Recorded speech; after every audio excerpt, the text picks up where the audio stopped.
EAGLES,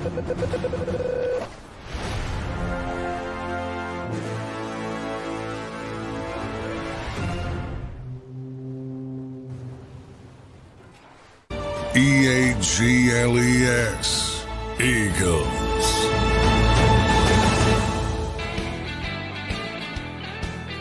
Good morning, Eagles Nation. Another week closer to the football season. Day 4 of training camp coming up today. Just me right now. I will give all of you guys the update on what the content's going to be like today, tomorrow, for the rest of the week.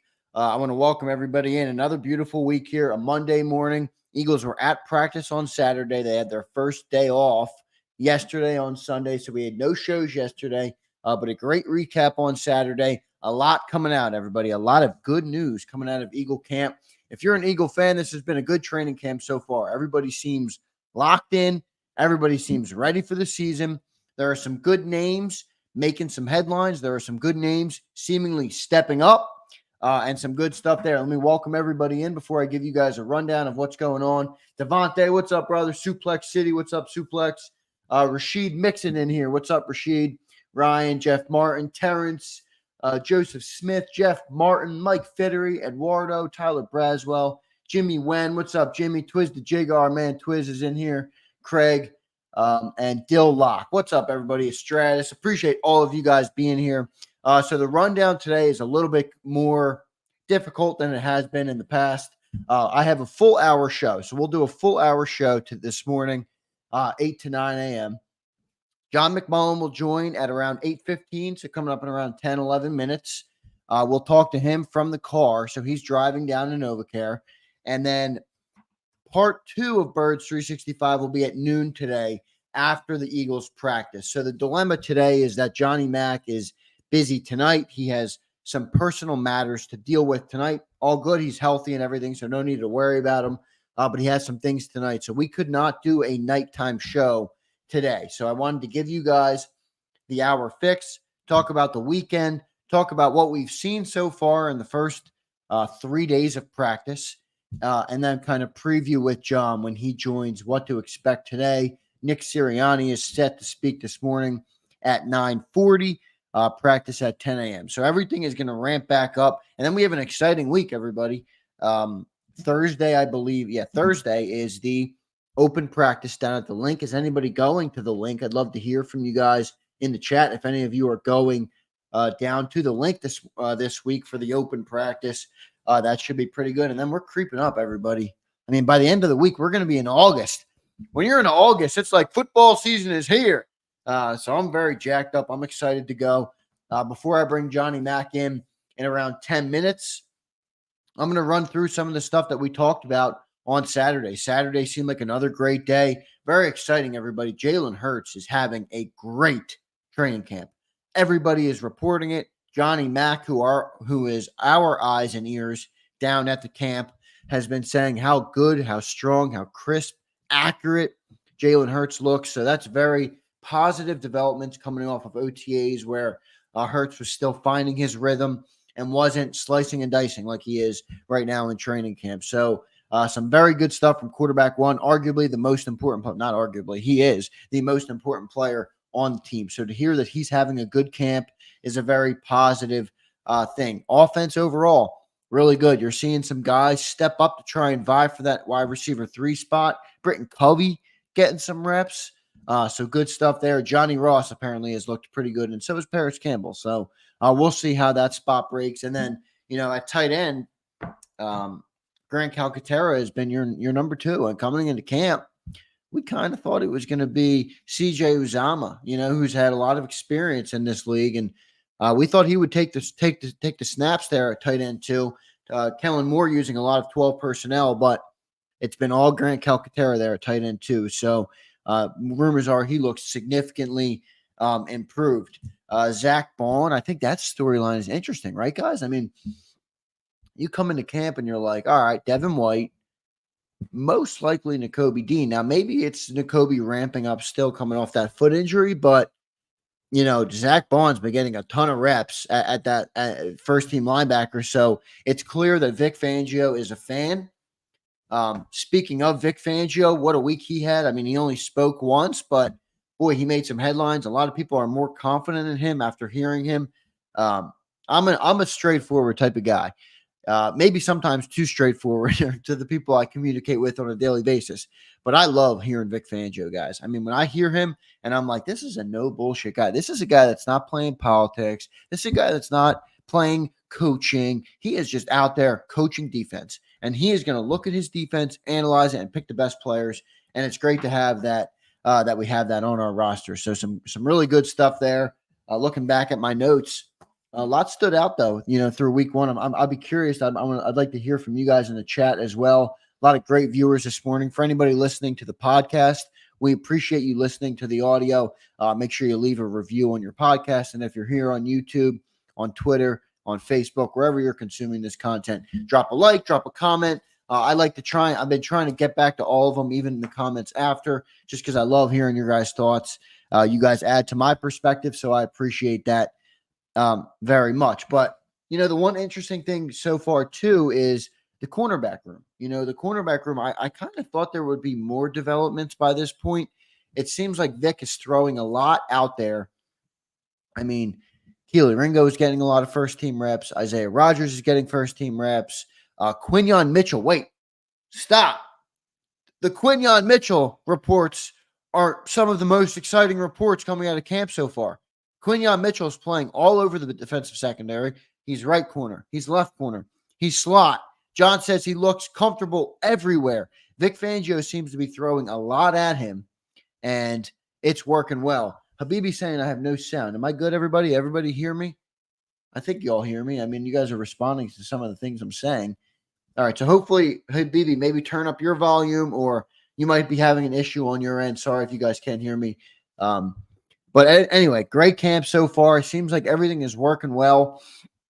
For the setup today, 9:40 a.m., Nick Sirianni will speak. So 9:40 a.m., expect to hear from head coach Nick Sirianni.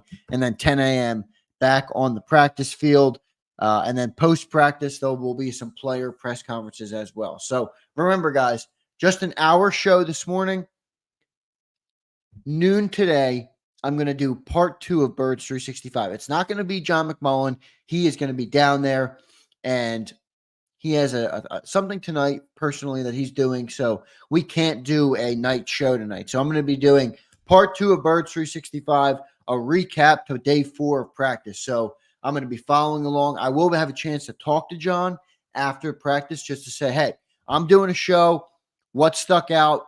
What do I need to know from today's practice? Because I'm obviously not down there. I'm not trying to tell you guys I'm down there. I'm consuming everything like you guys are, but I will talk to John and see, what he has to say about the practice today. So coming up, like I said, 9:40, Nick Sirianni press conference, 10 a.m. practice, and we will follow along on all of that. A couple guys who I think, not to be negative, but to go on the other side, maybe guys who haven't quite stuck out yet, or maybe you could argue stock down, not doing as good as we would hope, would be, I'd say, Tyler Steen. Haven't heard anything from him yet. Now, they don't have pads on, remember. So, you can't make too much of it, but he's going to miss a few days of practice. He has an ankle injury. This is a guy who hasn't quite secured the right guard spot, and now he's going to be out with an injury. So we'll see how he continues to develop, but, keep your eye on that position. I'm not sold yet that he will be our right guard all season long. Hopefully he is. Hopefully he has a good year, but I'm not sold on that yet. So let's keep our eye on that. We'll see how that position develops. The other guy who I think is stock down is Anais Smith. I mean, you're hearing a lot of reports. He's dropping a lot of balls, dropped a few punts, no impact basically in practice. I think this was a guy that when he was drafted, a lot of people were expecting him to have a chance at that wide receiver 3 spot, and he has not really made an impact. So hopefully he can continue to develop and get better and improve. And maybe it's just he is a 5th round pick or a 6th round pick. I think he's 5th. And Johnny Wilson was the 6th. But, so we'll see, how he develops. But those are really the only 2. There's a couple other guys maybe you could argue that haven't been great, but nobody of importance other than I would argue those 2. Mekhi Becton's been great. So a lot of good stuff coming out of practice, everybody. I'm going to go over to the chat now and see what you guys are talking about. Philly Birds and Bears says, what's Sweat looking like? What's up, Philly Birds and Bears? Appreciate you being here, brother. Not much on Sweat. I think he's been looking pretty good, but we're waiting kind of on the defensive line to get the pads on. John did say the defensive line had a good day on Saturday, so I think that's a positive. The offense won the day, but the D-line, who is going to be the most important part of that defense, had a good day. So good stuff there. We'll see, how that plays out, what goes on there. Joseph Smith said Jalix Hunt had a good practice. Yeah, Joe Smith, thanks for being here, brother. Jalix Hunt had a great practice one. That was where you heard that he was, he got around Jordan Mailata. This is a developmental player who really hasn't been an edge rusher all that long. Got around Jordan Mailata, so that's pretty good stuff. Crowley, what's up, Crowley? Checking in, man. Sorry, I think I might have missed you in my open this morning. Appreciate you being here. Crowley checking in. He says, I can't believe people were saying Quinyon wasn't ready. He looks and sounds pretty ready to me by what reporters who are watching the practices are reporting. No doubt, Crowley. I've had some conversations on air with John McMullen and off air about Quinyon Mitchell. It seems like we have nothing to worry about, folks. Like, I know everybody was like, oh, Terrion Arnold, and he went 2 positions after. We're going to be comparing the two.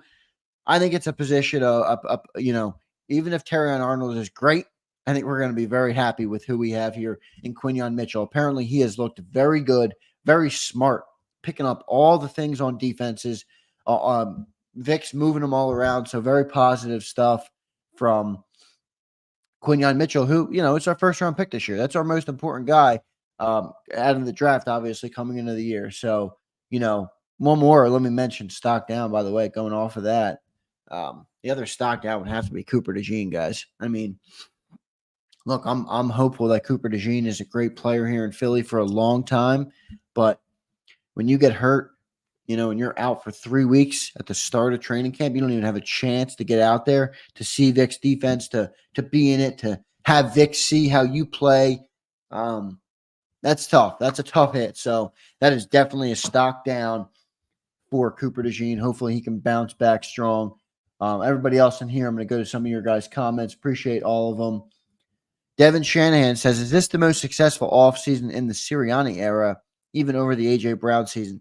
It's tough to go there, Devin, because I think the offseason is a lot more than just training camp. I think it's the draft, and it's free agency, and it's who you lost. And, when you lose Jason Kelce, obviously these aren't things that we did. This is things you couldn't really control, not even Howie could control. You lose Kelce, you lose Cox. Those are tough losses. So I do think we had a good acquisition season. I thought our draft was very good. I liked some of what Howie did. I thought he would have done maybe a little bit more to replace some of those guys and make a splash on defense, but he didn't. He went young in the draft, and we're hopeful that these guys all pan out. So we'll see how all that works out. Anybody else in the chat? Saquon's joining. What's up, brother? We appreciate you being here. Dank Bird Gang checking in. What's up, man? He says, I don't think it's that big of an issue with DeJean. He's missing 1 game. Yeah, I mean, you're right. It's not like a huge issue. He's not missing half the season or the full year. But what I would argue is that he's missing 1 game, but he's missing this time where you're ramping up as a player. You're ramping up Vic Fangio's defense. Vic is getting his looks like, who is going to be my first team guys? Who's going to be my rotational pieces? And when you're not on the field, out of sight, out of mind, Dank. And that's the worry with Cooper DeJean, is that he's out of sight. He's not going to be able to get his reps. Remember, he's a rookie. This isn't a 2nd or 3rd year player who's coming into camp knowing that how this works, right? This is all new to him. And I think it's definitely a big hit, for him to be out for those first 3 weeks. Screwface checking in. What's up, Screw? He says, good morning, Zander. More excited for tomorrow when they put the pads on. I'm waiting for the reports of confirmation. That's when the pads are coming on. Maybe you got it on Twitter. I haven't been on, obviously, since I started the show, but let me go over there and check, make sure I'm not missing anything for you guys. Yeah, pads are coming on soon. It's this week. I just don't know if it's today, tomorrow, and when exactly they're coming. But you're right. We're going to learn a lot more once those pads go on. How about Nick Wright, by the way? I saw this all over my social media feed, and it just popped up, and let me just address it. Nick Wright says, I don't think he's going to be a difference maker for the Eagles. Nick Wright talking about Saquon Barkley. I'm not Nick Wright is a clown. He seems to me like a guy that just wants to say anything to stoke the fan base. And from a media perspective, from a guy who runs a media company, from a guy who, makes posts on YouTube, I understand it, but I don't have to respect it. And I understand what he's doing, and I understand that he's trying to keep a job in a competitive field on FS1, but that's just a stupid comment. I mean, Saquon Barkley is a difference-making player. You could argue how much, but dumb comment by Nick Wright. Just wanted to address that because I saw that on my social media feed a lot. But the much things that are standing out to me, like I said, are Quinyon Mitchell. I think the Zach Bond thing is interesting, where Zach Bond is just continues to get these first-team reps. So we'll see how he plays out. I should be joined by John McMullen shortly. John McMullen in the green room. So let me go to John now. Back, do I have you? Yeah, you got me? I got you. You sound good, John. Make sure you drive safe. Stay focused on the road. I don't want to distract you too much. Thanks for joining in, John. We wrapped up our first 3 days of camp practice. We're heading down there. You're heading down there for day 4 now. What is on the agenda today for day 4 for the Eagles? What to expect down there from the Eagles at training camp today? You want to see continued consistency, obviously, from the offense. I think that's been the most impressive part of training camp thus far. And, the other side of that coin, because you're practicing against each other, you want to see a little bit more from that defensive side as far as, making some plays, maybe getting off the field. The completion percentages are absurd. And it's not just Jalen Hurts. Obviously, that's been most of the focus. But, Kenny Pickett is having a good camp when it comes to completions. Tanner McKee's been, when you talk about the third string, he's been up in the 80+% range when it comes to completing passes. So, we've seen this before with this scheme. I would say, if you use Elliott's numbers, he's got like 85% completion percentage for the Eagles offense. I would say it's 90+% lining up in 2 deep split safeties at the start of the snap. So, the positive is the Eagles are taking what Vic Fangio and the defense is giving them, a lot of underneath stuff, more swing stuff to the backs that everybody's excited about. The negative is they're giving up these massive completion percentages, which was the people complained about with Jonathan Gannon. Same scheme, they're willing to give up the underneath stuff. So depends how you look at it. Positive for the offense, maybe a little bit of a negative for the defense. Yeah, John, the 2 things I pointed out on offense are obviously it's great to hear that Jalen Hurts has been having a very strong camp by all accounts so far. So that's good to hear. But on the defensive side, John, just going back on what we've heard so far, obviously, like you said, we want to see them continue to make strides going forward here in camp. But I think Quinyon Mitchell, John, he's the story to me right now coming out of camp. Obviously, our first-round draft pick, a guy who everybody is expecting is going to be a great player. The pressure will be on him, as you see how Terrion Arnold was drafted right after him. But really seems like we have a good player here in Quinyon Mitchell. Just walk us through what you've seen so far from him, and if you're feeling good about Quinyon Mitchell as I am from a player perspective. Yeah, Quinyon's been great, and they've thrown so much at him. And Vic has said that's what he likes to do and see how much he can handle. And that's been the most impressive part. He's gotten reps at all 3 corner positions.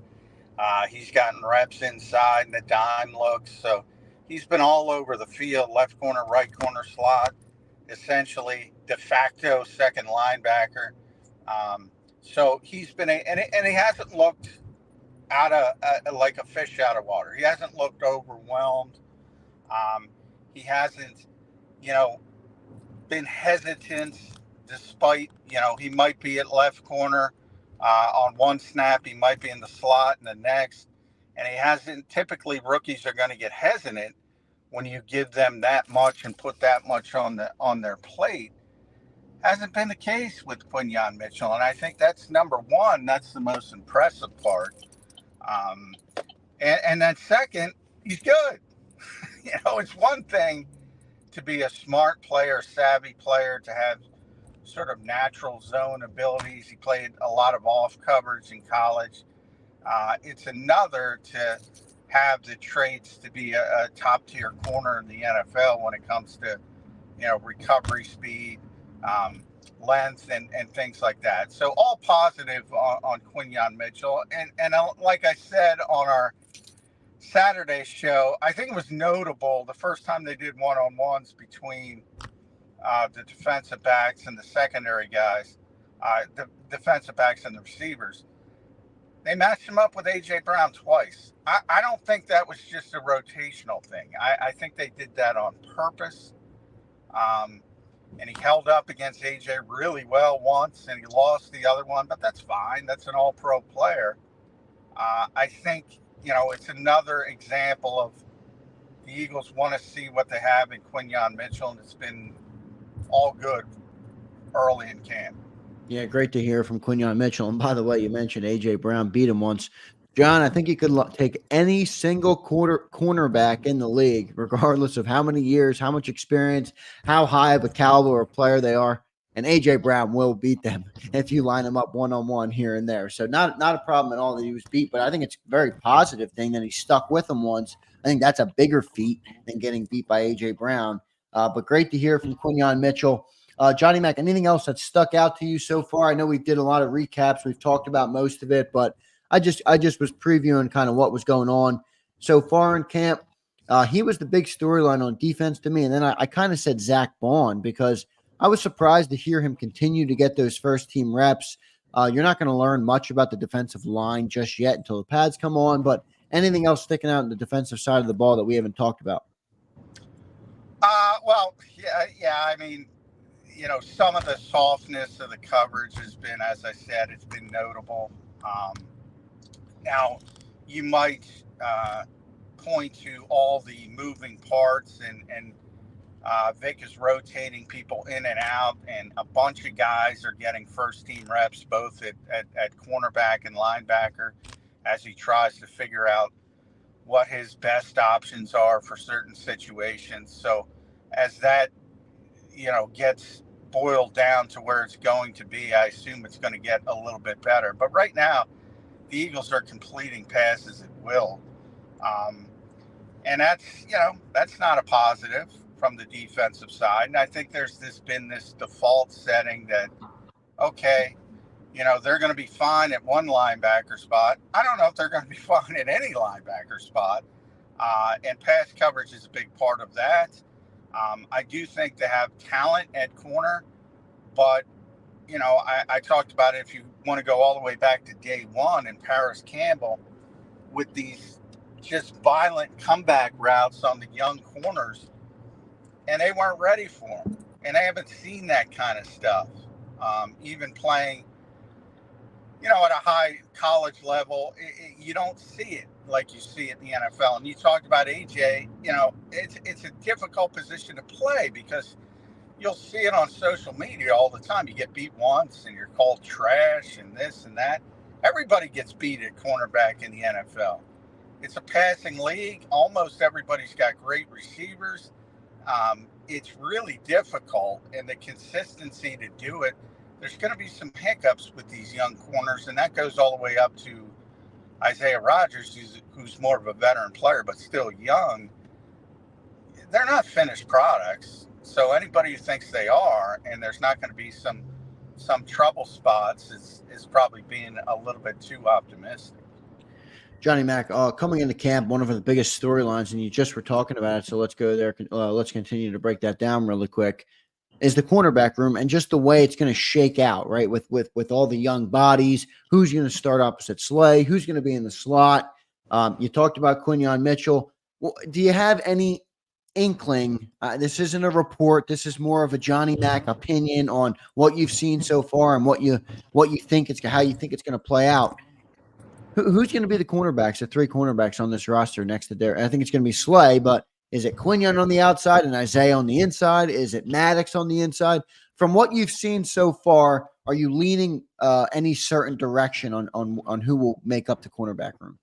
No, it's way too early, but I am leaning Quinyon's going to be on the field week one. It might be at right corner, it might be in the slot, but I think we're trending in that direction as long as he stays healthy and keeps progressing the way he is. I think that's the most notable. But as I said, it might be inside instead of Avonte Maddox. It might be outside of right corner.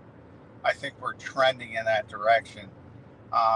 And a lot of that depends on Cooper DeJean as well. When he gets back and he gets up, one thing about Cooper and one thing that people like about him is his football IQ, his understanding. So maybe him missing 3 weeks is not as bad as a typical rookie missing 3 weeks. But that's for later in the camp. Vic's got a lot of stuff he's got to work out, but I think Mitchell's going to be on the field. Would be my prediction week 1. How's Kelee Ringo look, Johnny Mac? I mean, he was the guy that you and I have both been high on coming into camp. We were hopeful that he took a big step forward. The early reports on his career, by the way, his rookie year, were he wasn't a great practice player, and when he got in the game, he looked pretty good. How has he looked so far at training camp? Yeah, he's looked much better. He was. He had a bad camp last year as a rookie, right. Really bad camp, and he's looked, a lot better this time around. So things have calmed down for him, certainly from that practice perspective. And I think that is big because if you don't practice well, I don't think you're going to get on the field with Vic Fangio. So I thought that was a key point to Kelee Ringo. If he was going to be the classic game day player, I'm not sure if that was going to be a fit here. So he's been solid. And I think way too many people are paying attention to the first rep. So day 1, that was Isaiah Rodgers at right corner. Day 2, it was Ringo. And day 3, it was Ringo again. So I saw some people speculate that was a positive for Ringo, negative for Rodgers. Maybe it was, but Vic rotates so liberally, I don't think it matters. They're both getting significant reps. And as I said, Mitchell's playing all over. Eli Rick's got some first-team reps on Saturday, just to spell, trying to give Darius Slay a bit of a blow here and there, put him on a pitch count. Mekhi Becton got some first-team reps at right tackle because they wanted to do the same thing for a veteran player, Lane Johnson. So that kind of stuff, when they rotate, I think, the first rep, a couple years ago when it was Andre Dillard versus Jordan Mailata, it was a big deal because that's how Jeff Stoutland was doing it. That's not how Vic's doing it. He's just rolling people in and rolling people out to see his best case scenarios. By the way, I'm coming up to the Walt Whitman. There's always a dead spot, so if you lose me for a second, I'll probably be right back. Got it. Your safety is the priority, John. So if you have to drop for a second, that's fine. No worries there. But John, let's continue on the defense here. Go to the defensive line. I know it's tough without pads for them. By the way, before I ask that, any update on when pads are coming on?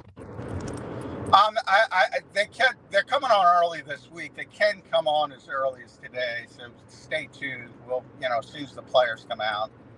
We've only talked to Nick once. We're going to talk to Nick today before practice, but we'll know before that when the players start trickling out on the field. If it's not today, it's going to be Tuesday. But I didn't specifically ask them because we haven't had them in so long. Yeah, right. It wasn't a big deal day 1. But, yeah, they're going to be on, if not today, tomorrow. Got it. So looking for pads soon. But John, anything on the defensive line? There's obviously a lot of eyes on that room coming into the season as well, with Bryce Huff, with Nolan Smith. Even Josh Sweat is getting some talk.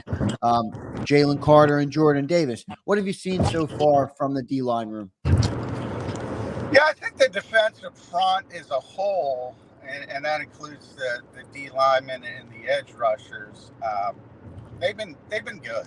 That hasn't been the issue. The issue has been the back seven, and trying to figure that out and trying to piece it together. And just the way the Eagles are playing. They're playing very soft coverage.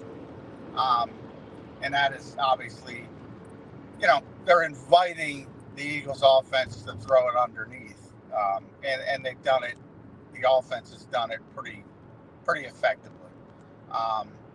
So the front, and again, pads will tell more when you talk about certain positions: offensive line, defensive front, linebackers, running backs, running the football, the physicality positions, so to speak. We'll see a lot more, but it's certainly going to be the strength of the defense again. And they just got a bunch of good players. Maybe not quite as deep as they typically are, but they're good up front, and that's not going to be the biggest concern. Good stuff there from Johnny Mac. John, let's go to the offense real quick. I won't keep you much longer. We appreciate you doing this from the Cards. Last time we'll talk to you today until tomorrow. So offense, John, to me, it's Jalen Hurts. But outside of Jalen Hurts, what else is going on in the offense? I know you saw a big day from Devontae Smith. Wide receiver 3 is the talk of the battles there. Right guard is a concern, I guess you could say, with Tyler Steen going down. What's the update on him? And then what else are you seeing on the offensive side of the ball? Yeah, Tyler hurt his ankle, so he's going to miss a couple practices, couple days at least. And that's not good because you give other people a chance to open some eyes. I think, the biggest surprise when Tyler went down on Saturday was Darian Kennard was the first in to replace him. And I wrote about that on Sports Illustrated. There's a lot of context to that in that, if you go back to the spring, Matt Hennessy was getting the second team right guard reps, but he's been the backup center because Brett Toth is injured and he hasn't practiced yet. Mekhi Becton started camp as the left guard because Landon Dickerson was dealing with a lacerated toe. Landon was finally back on Saturday. And they put Mekhi Becton as the backup right tackle to Lane Johnson, and they didn't move him into right guard once Steen got hurt. Now, that might be because, Jeff Stoutland's got a practice plan, and it didn't involve Mekhi Becton, and you don't want to change it midway through. So today's going to be interesting because Tyler's not going to practice. And who they have at right guard is going to be interesting. If it's Kennard, you probably have to start thinking, oh, maybe we got to pay more attention to this guy. He's a former fifth-round pick. Broke my own rule. 2022 fifth-round pick of Kansas City. He's one of those futures guys Howie would talk about. They thought the undrafted class this year was going to be pretty light from a depth standpoint. So they spent way more time trying to look at other people's practice squads and find players they thought had a chance to be good developmental guys, and Kennard was one of them. So Stoutland likes him, and I think if he's starting there today, I think we got to start paying a little bit more attention to him. Interesting that Darian Kennard is the guy who was in there, so we will be following that closely as camp continues to develop here. Johnny Mac, how about tight end 2? I mean, Dallas Goedert's obviously your tight end 1. I think he's looked pretty good. You said Hurts has hit him several times on time and on target. But tight end 2, we were thinking CJ Uzomah pre-camp. Now it really looks like Grant Calcaterra is in the driver's seat from that position. What have you seen from him and Uzomah, and how that position is going to shake out?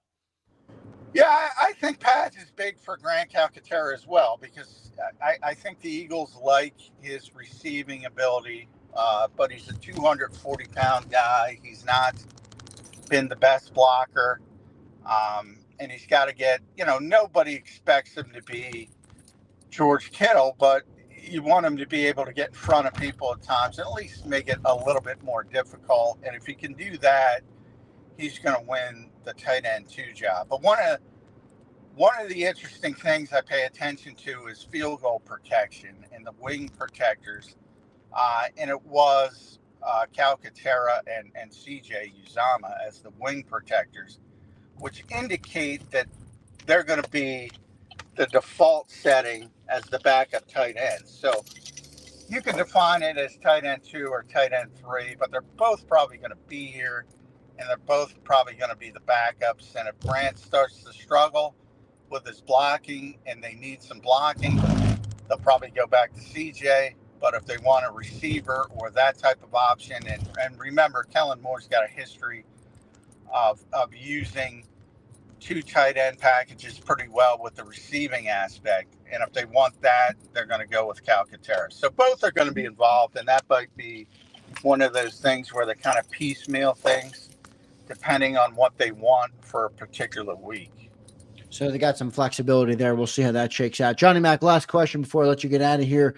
John's on his way down to NovaCare, everybody, to talk to Nick Sirianni coming up at 9:40, and then practice at 10 a.m. today. This is the last we'll hear from John today, as he has some personal things to handle later. So, John, we appreciate you being here. John, let's talk wide receiver 3. It was a big debate coming into camp on should the Eagles get somebody. They're light at the position. Paris Campbell, John Ross has stepped up a little bit. And then Britton Covey. What have you seen so far from the wide receiver 3 position? And are you seeing any one player emerge as the likely candidate to be that guy? No, that's going to be a work in progress, to the point, if and how he kind of alluded to this when he talked before camp began, that they're going to be looking at that on a daily basis. And that's a position they might even go outside the organization. There's been some positives for Paris Campbell and John Ross. Of the guys here, they're the heavy favorites to win that job. Britton Covey had a tremendous practice on Saturday. I just don't think they're going to give him the opportunity because his size limitations. And Kellen Moore kind of talked about that. You look at A.J. Brown, Devontae Smith, their ability to toggle back and forth between all 3 receiver positions, X, Z, flex. Well, if they're in the slot, that means the typical slot corner's got to play outside, at least on occasion, and all that vice versa. They got to move around. I think they're more comfortable finding a receiver like that, whether it's Paris, John Ross in-house, or whether they go out of house and get somebody if things aren't unfolding the way they like. Yeah, so we'll continue to monitor that position as well. But overall, a lot of good stuff coming out of camp. John, we appreciate your work.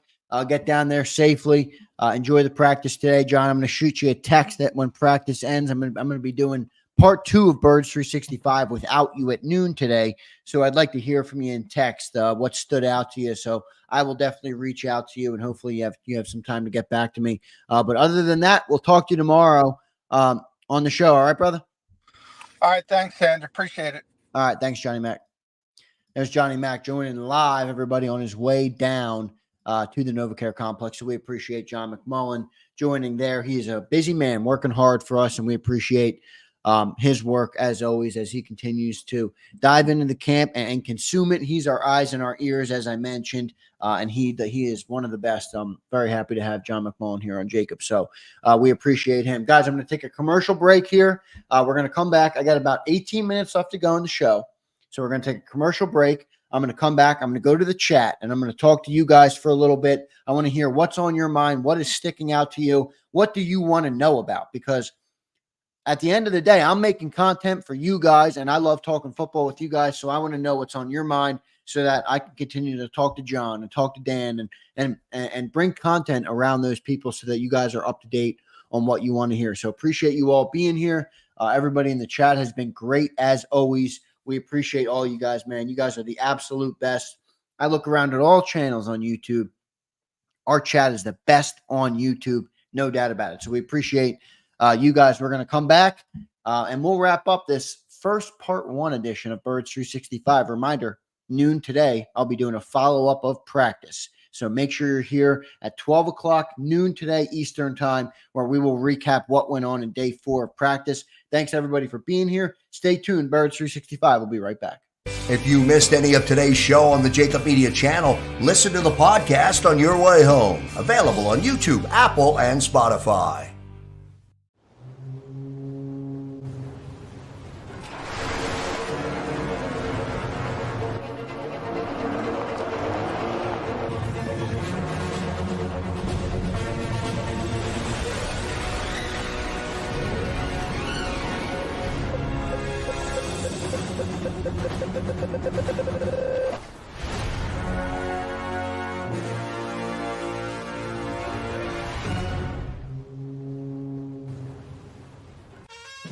Is the best vacation one that you find or one you get lost in?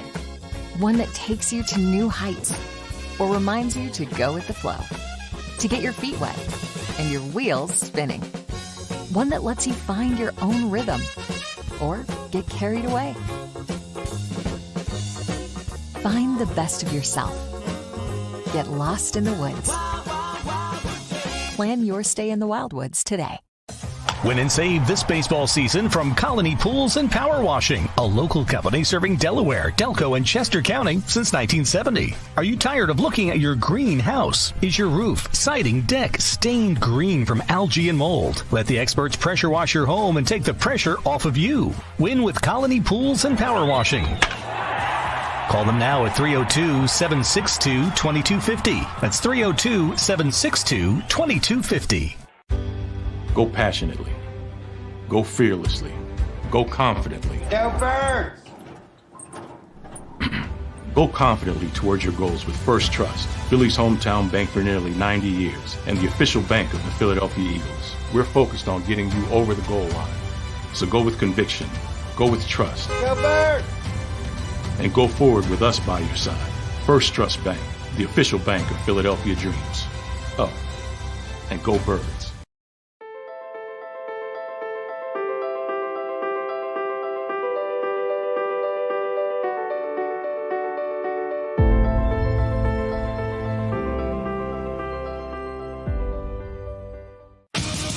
The greatest fans on earth.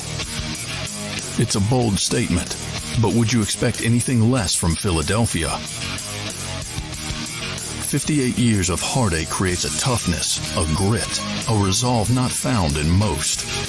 Sure, our prayers were answered, but now that we've had a taste, we're looking for more. Pondley Hockey, official partner of the Philadelphia Eagles. EAGLES, Eagles.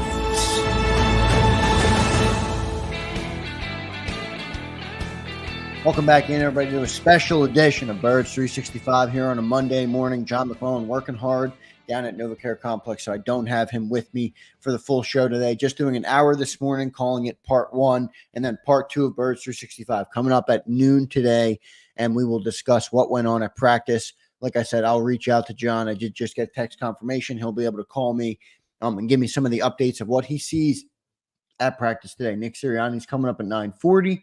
He'll talk to him, and then practice at 10 a.m. again. So we will see what we learned from day 4. It's been a lot of positive coming out of camp. Hopefully the defense continues to take strides forward, but it's been all offense, and the offense has looked good. Jalen Hurts has looked good. Even the Kellen Moore comment, by the way, let me see if I can find that really quickly because I want to say it exactly as he said it. 1 second. I think I'll have it. Yeah, he says, you can just tell he's in command. He's in control. And that's Kellen Moore talking about QB1 Jalen Hurts. So, look, coming off of last year, that's exactly what you want to hear. It's a new offense for him. A lot of new terminology, however you want to phrase it. We go as far as Jalen takes us, everybody. So, when he looks good, the team looks good, and that's a good thing. Let's go to the chat. I want to go to some of the chats here in the comments. Appreciate everybody, by the way. Christopher Baker, what's up, Christopher? Appreciate being here, brother. He says, DT seems thin to me. We used to have a rotation of 5. I'm with you, Baker. I've been saying this, and, remember, you have 2 young guys there, right? Like, it's one thing to have Fletcher Cox and have a smaller rotation and guys that have been in the league that long. These are young guys that have never played 700-plus snaps in their career. Do we have enough? We have Milton Williams, you have Moro Ojomo and Marlon Tuipulotu, I guess, after them. So that's your 5. But what is Moro Ojomo? What is Marlon Tuipulotu? We don't know anything about. I mean, we know a little bit. We've seen them in very small sample sizes, but you're right. I have been on the train of if they wanted to go and make a signing similar to like we did with Ndamukong Suh and Linval Joseph, I would be completely on board with that. That would make a lot of sense to me. But we'll see what they end up doing with that. Twiz the Jig is in here talking about Paris Campbell. What up, Twiz? Appreciate you being here, brother. As always, you're one of our best supporters here on JAKIB. Twiz the Jig says, Paris has a good connection with Hurts. Why would we need to get someone different? I think he's talking about the wide receiver 3 there, and if we would need to go outside the locker room to get somebody. I'm with you on this, Twiz. Here's the other just to be a contrarian to your point, here's the other thing I would say. Maybe you could view it like this.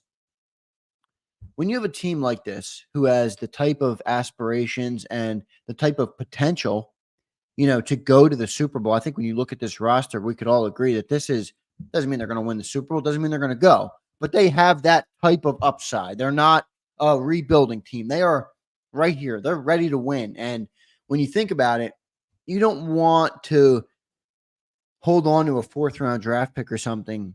And then if you lose AJ or Devontae, God forbid, we hope that doesn't happen. But it is football, right? Like if you lose one of those guys and then you have your season riding on, Paris Campbell or John Ross, you could argue it's almost like a backup quarterback, right? Like we hope they never play, but I'd rather be better equipped, if something were to happen to the first guy, so that you can continue to fight and continue to win games and continue to have a chance to win the Super Bowl. So from that perspective, I could maybe see why they would go outside the room, but you're right. I mean, wide receiver 3, there's only one football. Like, I don't need you to be a 1,000-yard guy. I just need you to catch it when it's thrown to you, the 30 or 40 or 50 times it's thrown to you in the season. So you're right about that. And I feel okay about Paris Campbell, but, we'll see. We'll see how that plays out. Dank Bird Gang checks in. Vaughn, probably the best cover linebacker. Yeah, he's that versatile guy, Dank, that Vic Fangio likes. Now, Devin White's pretty good in coverage, I think, too, because of his athleticism. And you hear John talking about these wheel routes, right? Saquon will run a wheel route, and Devin White is stride for stride with him. I mean, that's pretty crazy athleticism from a guy of his size. So we'll see, exactly how much, that plays into the factor. But to your point, Bond, you're right. The Bond probably is the best cover linebacker. We'll see what they end up doing there. Twiz says, some people be playing Madden too much, only one ball. We need Paris to catch exactly. We need Paris to catch the ball when he's called upon. Agreed, Twiz. So no doubt about that. We'll see what they end up doing at that position. Let me continue in the comments here. I'm not as good at reading the comments as Big Sills, everybody. I'm trying to find the ones that are worth it. Bruce Banner, what's up, Bruce? Appreciate you being here, brother. What's the deal with Cam Heyward? Was it all bullshit? I don't know if it was all bullshit. I just don't think there's any merit to it.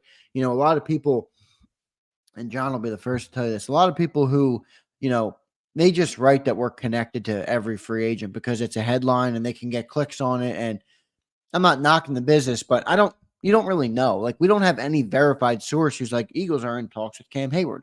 People are just speculating that we are one of the teams connected to his agent. Like, we don't know that. I mean, we'll see. It might make sense because, like I said, we could use some more defensive tackle depth, but he's 35 years old, so I'm not sure how he's beating down his door. We'll see what he ends up doing. Callie, baby, I didn't even see you, Callie. What's up, brother? Appreciate you being here. J1 got me excited for what's to come this year. No doubt about it, Callie. Apparently, J1, Jalen Hurts, has looked very, very sharp in camp, and that's great to hear. Crowley checking in. I need Hurts to keep proving me wrong. I love it. Crowley, I'm not sure if you're not in on Jalen and that's what you're saying, proving you wrong. But look, you're entitled to that because, Crowley, as a fan of the Eagles, we have high expectations, and we've always had as a fan base, and we've always wanted our guys to be the best. And even when they play great but not good enough, we knock them and we get pissed, and that's just Philly. So based on what we saw last year, a guy that just got the big contract coming off the Super Bowl year, Hurts didn't have a bad year, but you're right. We wanted to see better. We wanted to see him, handle the moment better. And I think it's fair to want that as an Eagle fan. So if that's what you're referring to, I think Hurts will continue to prove you wrong, and that's a good thing. So we'll see how that all plays out. Eduardo says, I hate how everybody is saying we're connected to everyone and their mothers. Yeah, well, this is Philly, Eduardo. So we have the most dominant media corporations in the entire NFL, where we dominate headlines. And you know what? It's not because of the media companies. It's not because of the headline. It's because of you guys. Our fan base is the best fan base in the NFL. So they know when they attach the Eagles to something, good or bad, there's a lot of reaction that comes from that. So in a way, they're kind of trying to play the fiddle. But look, we have the best fan base in the NFL. I truly believe that, not just because I'm a Philly person. When you look around, there's a lot of great fan bases and a lot of great fans across the country. But Nobody cares like we do. Like, this is our life. We care about. I was just down the shore at my girlfriend's place this weekend. Like, everybody, like, there was an Eagles parade in the middle of July. I'm like, everybody really cares about this football team. And that's what separates us. That's what separates us, our fan base, so we'll see, look, how the season goes. I think you're right, though. I think everybody ties us to everybody because we have a big fan base. Big Trag, what's up, Big Trag? He checks in. He says, man, I still wouldn't mind Jay Simmons on this team. Here's the problem with that, Big Trag. I appreciate the comment. I appreciate you being here, brother. Here's the problem, I'd say, with Jay Simmons, and this is coming from my talks with John McMullen and just, how they're viewing the safety position. The only spot on defense so far in training camp where there's been no rotation on the starters has been safety. They like CJ GJ, and they like Reed Blankenship more than many of us do. And they are comfortable with him at that position. So my point in saying that is, if you bring in Justin Simmons, he is going to be a starter-only type of guy, which means you're going to have to put one of the other two, which is going to be Reed Blankenship. Let's be real. They're not putting Gardner Johnson on the bench, moving him to the depth position. And I don't think they want to do that. And then the other element is if Simmons doesn't start, he has to contribute on special teams. 30-year-old, 31-year-old Justin Simmons is not going to be that guy. So it's kind of a tough situation there at safety. I don't think they're going to go down that road, but we'll see. I appreciate the thought, though, for you checking in. That's pretty cool of you. Smile and be happy. I haven't seen you in a while, Brody. What's up? Thanks for being here. He says, Blankenship ahead of Sidney Brown long-term. Tough to go there yet, Smile, but they did give Blankenship. They picked up that extra year of his contract, which is next year. So he's going to be here for the next 2 seasons. Sidney Brown showed a lot of promise last year, but he is coming off that big injury. So we'll kind of see how he bounces back. But I don't know. I would honestly lean yes. I mean, we'll see about Sidney, but I think Ed Reed Blankenship, as Twisted Jacob calls him in the chat, I think he's showed more so far. So we'll see how it plays out. Gary Troxler, I like that name. Gary Troxler Jr. checks in. Gary, what's up, brother? Gary with 2 R's. You're the second guy I've ever met who spells Gary like that. The other one is Gary Cobb, former Eagle, former linebacker for the Philadelphia Eagles, who we have on the shows all the time. Might have him on the National Football Show today at 4:30. So Gary with 2 R's. We appreciate it, brother. He says, I'm confident and hopeful about QB1, the offense. D-line will be okay. I'm concerned about the back end. What's the word on our DBs? Well, Gary, if you're just checking in, we just had John on, John McMullen, our Eagles reporter, who's down there at practice. He kind of broke down what's going on at DB. You're right. It's the one position right now where they're still trying to figure stuff out. The good news is they have a lot of bodies, a lot of guys who are showing some promise. Quinyon Mitchell, our first-round draft pick, has looked amazing in camp so far. They're putting him all over, right corner, left corner, slot corner. He's handling everything really well. So hopefully he continues to get better, and hopefully, the DBs step up. I think you're right, though. That is the one spot on defense where you're like, okay, are they going to be good? Are they not going to be good? Are they going to be a strength? Are they going to be a weakness? So we'll see, how that plays out. Twisted Jigga says Eagles and Bills got to be the best fan bases. Yeah, but we're bigger. That's the difference, right? The Bills have a great fan base, but we're Philly. I don't know if you've ever been to Buffalo. Buffalo is no Philly. So we are much bigger and strength in numbers, Twiz. We are a bigger and stronger and more powerful fan base. But you're right. I respect the Bills fan base, but nothing like Philly, baby. Let me continue to go through the comments here. A lot of good stuff. You guys are great. I appreciate you all being here. Jeffrey says, I think we need a veteran defensive end. What do you think? I don't know, Jeffrey. Where would you put him? I mean, we already have Brandon Graham. You have Josh Sweat, who you could argue is a veteran with how many years he's played in the league. You have Bryce Huff. You have Nolan Smith, who, I hope it can be something this year. We'll see how it pans out with him, but I don't see it in the rotation unless you want to split the reps with Brandon Graham or just add somebody more on the back end. Maybe. I mean, I think if you said, I want to make a splash at defensive end, I would almost go for that more than a veteran because, I wanted Brian Burns. I got to be honest with you guys. I felt great about the edge rusher position when we signed Bryce Huff and we still had Hassan Reddick on the field. I'm like, if we keep both these guys, we're in great shape. We're going to get after the quarterback. They obviously moved on from Hassan. So You could argue we're a little light at that position, but we'll see, how it works. Saquon's hilarious, dude. Appreciate you, brother, for being here. Such a good supporter of ours. He says Stevie Wonder could call a better defense than what we had last season. That's a bold comment there, but we appreciate the comment, Saquon's, no doubt about it. Almost only 2 minutes left here, guys, before I wrap up. Nick Sirianni's coming up at 9 a.m. or at 9:40 a.m. Excuse me.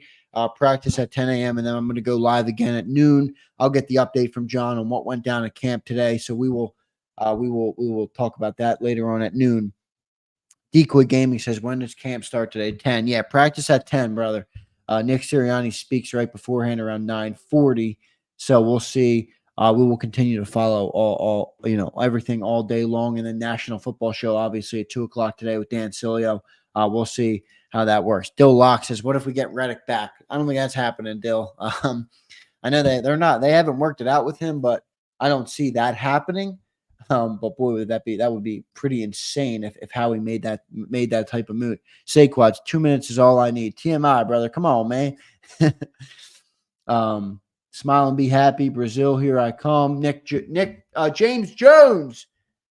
James Jones, everybody. For those who don't know James Jones, in the comments, he is our resident Commander fan. Let's just take a 5-second moment of silence for James Jones. The Commanders haven't won a playoff game in 20-plus years. James Jones, I'm sorry, brother. I know you're here because the Philadelphia Eagles, you are living through our fans. You are living through our success. I feel for your brother. I'm sorry that you are a fan of the Washington Commanders. They stink. They stink out loud. And I'm sorry, but I appreciate you being here, brother. I gave you a 5-second moment of silence. I hope you appreciated that. James is a great supporter of ours, so we appreciate that. Eduardo says, a resident Commode fan. Why did they get rid of the name? Why? Can someone explain to me why they got rid of the name, the Redskins? Is it because they didn't like the previous owner? Is it because I've seen people who the name is actually about, and they're like, I didn't feel disrespected by the name at all. In a way, I felt honored, and they changed the name to some crappy name. First, it was the football team. What an atrocious name that was. And then you go to the Commanders. It's ridiculous. It sounds terrible. You know what? But it's kind of fitting for the Washington team. So, but anyway, James, appreciate you being here, brother. I hope I didn't pick on you too bad, man. I appreciate you being here. He's one of our best viewers and a supporter of the channel. So I appreciate anybody that supports this channel. I don't care who you're a fan of. We appreciate you being here. Anyway, that's going to wrap up this first part 1 edition of Birds 365, everybody. I'm coming live again at noon today. So I expect all you guys, Twiz and Dank and James Carver, Lou, Mike Fittery, Eduardo Reza, Saquad, Bruce Banner. I want you guys to be here at noon if you're able to. We appreciate the viewership. It's going to be me alone, and I'm going to talk to John about what goes on at camp today. So we will break it all down. I'd love to have some conversation with you guys as well, what you guys made of the camp day. So appreciate you guys being here. That's going to do it. Make sure you guys hit the like button, as it's the best thing you can do to help our channel grow outside of any super chats and stuff like that. Memberships are obviously huge. So if you support the channel and you want to support us further, a membership would be much appreciated. We appreciate when you guys are members of the channel. I'm going to add some more emojis in there and stuff. So appreciate all that. Thanks, everybody, for being here. I will catch you at noon today on Birds 365 Part 2. Appreciate you being here. You've been listening to Birds 365, the destination for the passionate Eagles football fan who bleeds green. If it's Eagles football, we're talking about it. Debate, inside the locker room, and guests that are some of the greatest football minds from around the region. We hope you enjoyed the show. We know we had a blast. Make sure to like, comment, and subscribe, and we'll be back soon. But in the meantime, hook up with us on social media at JAKIB Sports. See you next time on Birds 365.